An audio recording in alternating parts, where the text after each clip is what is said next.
नमस्कार, आप देख रहे हैं मनी 9 और मैं हूं आपके साथ विशाल शर्मा। देखिए, मोदी सरकार ने मिडिल क्लास को बड़ी राहत दी। इस बार के बजट में 50 लाख करोड़ का बजट जो है वो पेश किया गया।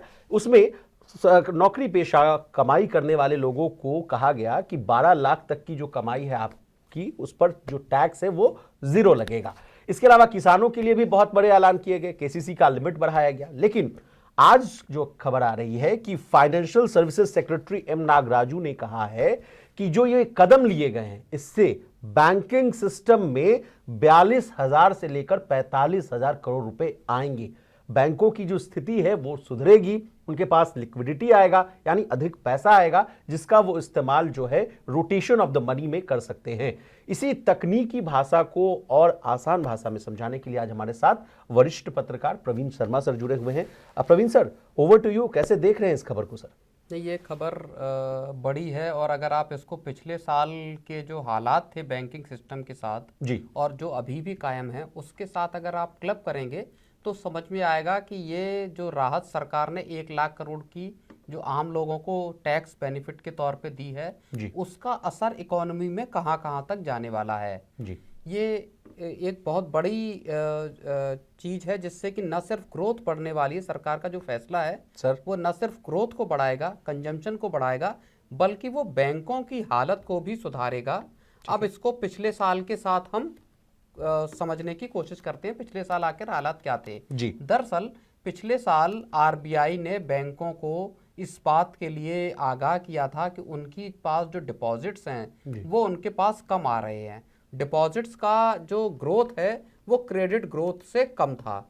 इस वजह से आरबीआई को बैंकों को ये कहना पड़ा कि आप डिपॉजिट्स को मोबिलाइज करें, अन्यथा आपके यहाँ स्ट्रक्चरल डिपॉजिट्स का या जो लिक्विडिटी का वो क्राइसिस एक क्रिएट हो सकता है। जी ये बात सिर्फ आरबीआई तक सीमित नहीं रही, ये बात चली गई सेबी तक, जहां सेबी को भी ये कहना पड़ा कि लोग जिस तरह से शेयर बाजार में, म्यूचुअल फंड्स में, F&O में पैसा लगा रहे हैं वो इकोनॉमी के लिए एक रिस्क है। तो दो तरफा ये बात थी जहां पे कि आरबीआई और सेबी दोनों इस बात को कह रहे थे। जाहिर है ये सरकार के लिए भी फिक्र की बात थी कि बैंकों की जो डिपॉजिट पेस है वो क्रेडिट पेस से कमतर थी। बैंकों को लोगों का पैसा बैंकों के पास नहीं आ रहा था। अब जो सरकार ने कदम उठाया उससे अगर 45,000 करोड़ की लिक्विडिटी आती है तो जाहिर तौर पर बैंकों को मच रिक्वायर्ड कैपिटल मिलेगा।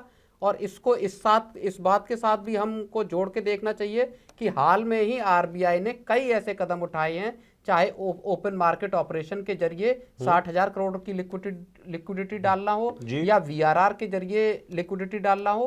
टोटल 1.5 लाख करोड़ रुपए की लिक्विडिटी आरबीआई बैंकिंग सिस्टम में इन्फ्यूज करना चाहता है। ठीक है सर, यहाँ पे मेरा एक सवाल आ रहा है, वो व्यूअर्स का भी सवाल हो सकता है कि सर, व्यूअर कहे कि हम मुझे पैसा लगाना है, अगर मुझे तमाम एसेट क्लास में ज़्यादा एप्रिशिएशन जो है वो शेयर मार्केट से मिल रहा है, म्यूचुअल फंड से मिल रहा है, एसआईपी से मिल रहा है या गोल्ड में पैसा लगाने से मिल रहा है, तो मैं अपना पैसा बैंक में क्यों रखूं?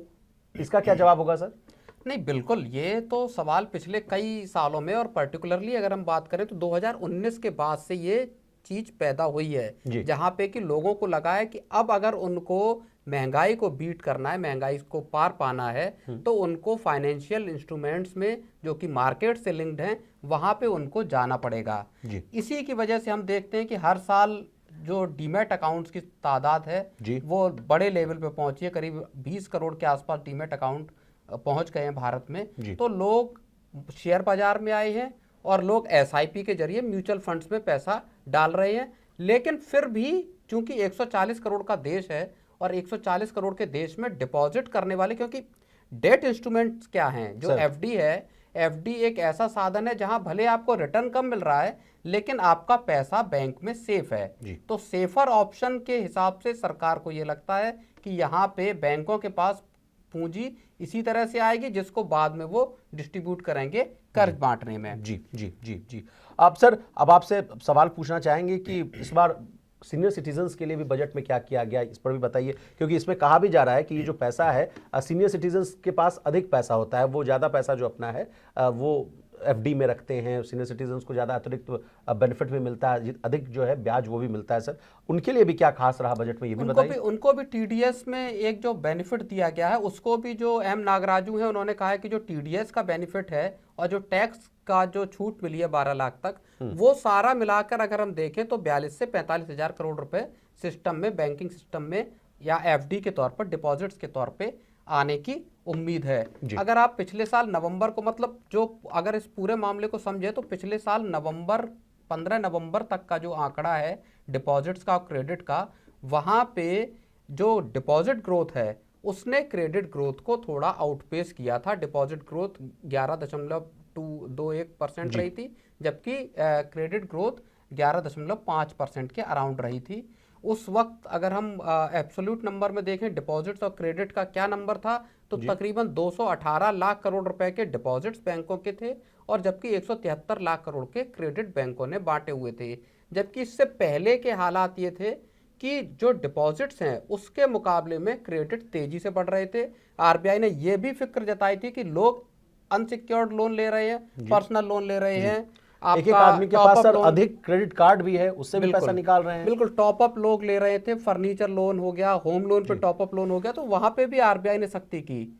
तो अब उसका परिणाम दिखाई दे रहा है। जो आपने बात की कि सीनियर सिटीजन्स के पास, जाहिर तौर पे सीनियर सिटीजन्स के लिए जो म्यूचुअल फंड हो गया या शेयर मार्केट में ज़्यादा रिस्क लेने की उनके पास उतनी गुंजाइश नहीं होती, क्योंकि खर्चे होते हैं, इलाज का खर्चा है। तो वहाँ बैंक्स को बहुत सारे जो सरकारी रिटायर्ड कर्मचारी हैं या दूसरे लोग हैं, उनको बैंकिंग सिस्टम में जाना ठीक लगता है। वहाँ के डेट प्रोडक्ट्स हैं, एफडी है, आरडी है या स्मॉल सेविंग स्कीम्स हैं, वो ज़्यादा फायदेमंद और सही नजर आते हैं। जी, अब सर बुजुर्गों को जो बड़ी राहत दी गई है बजट में, उस पर भी चर्चा कर लेते हैं। देखिए, अब सीनियर सिटीजन के लिए जो टैक्स डिडक्शन एट सोर्स यानी जो टीडीएस है, उसकी जो लिमिट है 50,000 रुपए से बढ़ाकर सीधे 1 लाख रुपए कर दी गई है। इसका मतलब अगर आसान भाषा में कहें तो अगर किसी सीनियर सिटीजन को बैंक डिपॉजिट या एफडी से एक फाइनेंशियल ईयर यानी एक वित्तीय वर्ष की दौरान जो है अगर 1 लाख रुपए की कमाई जो है वो सिर्फ और सिर्फ अगर ब्याज से होती है,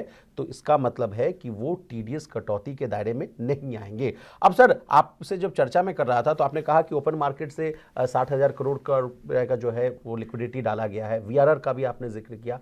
अगर हमारे व्यूअर्स को अगर वीआरआर समझने में थोड़ी दिक्कत हो तो उसको अगर आसान भाषा में अगर आप समझा पाए सर। नहीं, तो वो वेरिएबल रेपो रेट होता है, कॉम्प्लेक्स चीज है, लेकिन टोटल अगर आप उसको देखेंगे तो आरबीआई उसको बैंकों को पैसा उस जरिए से देती है। ऑक्शनिंग की प्रोसेस होती है बेसिकली, तो उसमें नीलामी के जरिए 20,000 के ट्रेंचेस में आरबीआई ने बीते कुछ वक्त में बैंकों को वो पैसा दिया है। इससे बैंकों के पास लिक्विडिटी बढ़ी है और उनके पास उस पैसे को मार्केट में या आम लोगों को कर्ज के जरिए और दूसरे जो उद्योग हैं वहाँ पे पैसा देने में उनको आसानी हुई है। इसमें एक चीज़ और भी बहुत समझने वाली होगी कि अभी 7 तारीख को ही, इसी 7 तारीख को आरबीआई की मॉनेटरी पॉलिसी का ऐलान होने वाला है। उम्मीद इस बात की जा रही है कि आरबीआई इस बार 4.25% का रेट कट कर सकता है।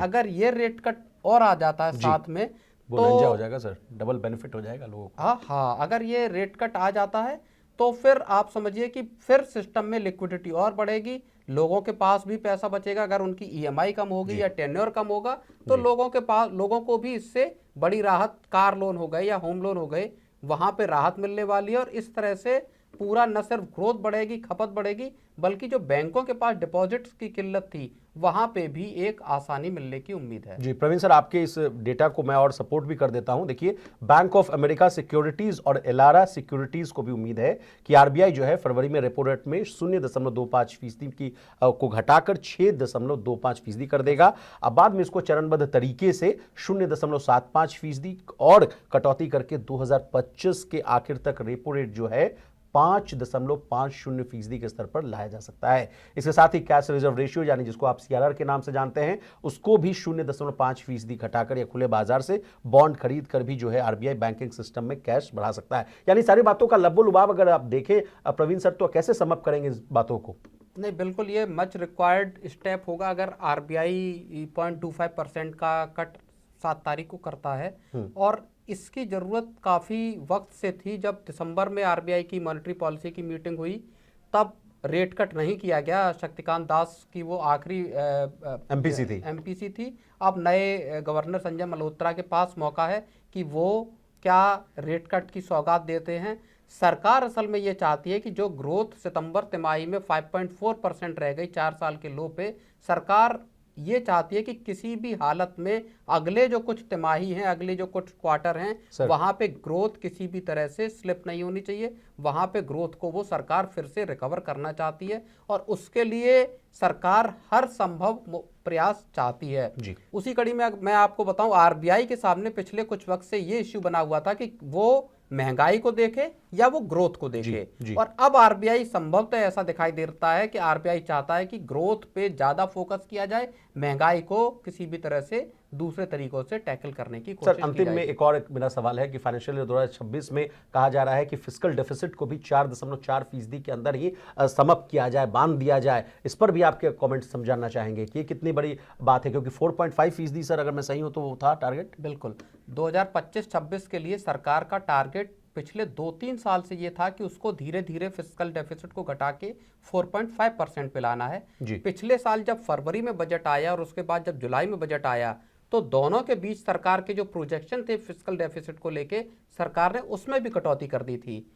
फरवरी में जब बजट आया तो 5.6% का फिस्कल डेफिसिट का सरकार का अनुमान था और जब जुलाई में सरकार ने बजट पेश किया तो उसको 4.9% कर दिया। इसको अगर आप टोटलिटी में देखेंगे तो फिस्कल डेफिसिट अब से 2-3 साल पहले 6.7% पे था।